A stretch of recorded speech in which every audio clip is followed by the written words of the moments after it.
শেখ হাসিনা এবং তার দোসররা যেভাবে শুরু করেছিল, একইভাবে আবার নতুন করে অনেকে শুরু করতে চাচ্ছেন। জুলাই গণ অভ্যুত্থানকে অস্বীকার করছেন। প্রায় 4.5 কোটি মানুষ গণ অভ্যুত্থানের পক্ষে, ভোটের পক্ষে, সংস্কারের পক্ষে ভোট দিয়েছে। সেটাকে বৃদ্ধাঙ্গুলি দেখিয়ে এটাকে বাদ করে দিতে চাইছেন। আমরা স্পষ্ট করে বলতে চাই, ভোট যদি বাদ হয়ে যায়, 4.5 কোটি মানুষ প্রায় ভোট দিয়েছে ভোটে, তাহলে 3,33,00,000 লোক ভোট দিয়েছে বিএনপি কে। এইটা বেশি শক্তিশালী না আগেরটা বেশি শক্তিশালী? তাহলে 4.5 কোটিকে যদি বাদ দেন, তাহলে 3,33,00,000 কিন্তু বাদ হয়ে যেতে পারে।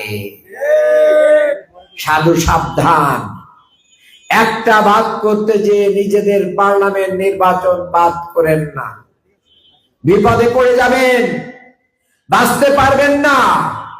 বিদেশি প্রভু ভারতীয় তাবেদারীদের পরামর্শে যদি এটা করতে যান, তাহলে নিজেদের পায়েই কোড়াল মারবেন।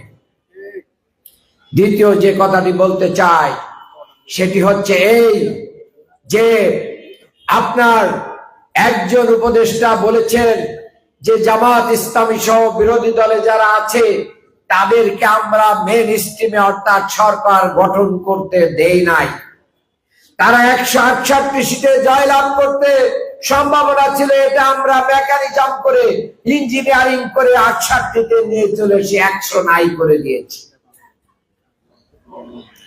জনগণের ক্ষমতাকে যারা নাই করে দিতে চায়, ইঞ্জিনিয়ারিং করে নস্যাৎ করে দিতে চায়, তারা কি জনগণের বন্ধু হতে পারে? তারা বন্ধু হতে পারে না। আসলেই জনগণ জামাত ইসলামী এবং আমাদের 11 দলীয় জোটকেই সমর্থন দিয়েছিল।